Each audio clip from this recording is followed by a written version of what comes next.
Welcome to my channel, Lemonette Kids TV. Ang alamat ng saging. Noong unang panahon, sa isang malayong nayon, may isang dalagang nagngangalang Celia. Si Celia ay kilala sa kanyang angking ganda at kabaitan. Marami ang nagkakagusto sa kanya, ngunit isa lamang ang kanyang minamahal, si Lakal, isang binatang magsasaka na masipag at tapat. Isang araw, dumating sa nayon ang isang prinsipe na nagngangalang Prinsip Mateo. Si Prinsip Mateo ay nabighani sa kagandahan ni Celia at agad na nagpasya na pakasalan siya. Ngunit si Celia ay tapat kay Lakal at magalang na tumanggi sa alok ng prinsipe. Hindi kita maaaring pakasalan, Prinsip Mateo, sapagkat ang puso ko ay nakalaan na kay Lakal, sabi ni Celia. Nagpupulo sa galit si Prinsip Mateo sa pagtanggi ni Celia.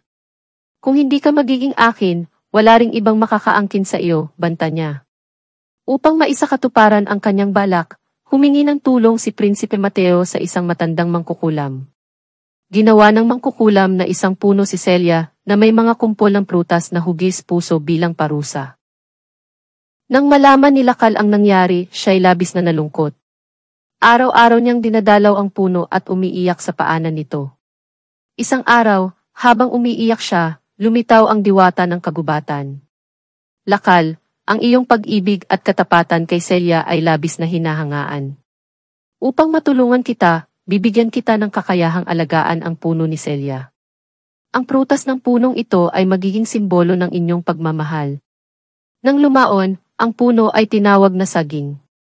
Ang mga prutas nito ay naging tanyag sa buong bayan dahil sa kanilang tamis at sustansya. Sa tuwing kakainin ng mga tao ang prutas ng saging, naaalala nila ang kwento ng pag-ibig at sakripisyo ni Celia at Lakal. Aral ng kwento. Ang alamat ng saging ay nagtuturo sa atin ng halaga ng tapat na pag-ibig at sakripisyo. Ipinapakita rin ito na ang tunay na pagmamahal ay nag-iiwan ng tanda at inspirasyon sa mga susunod na henerasyon.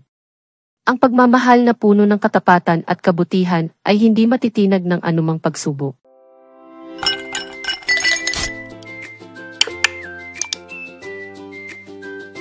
Please subscribe.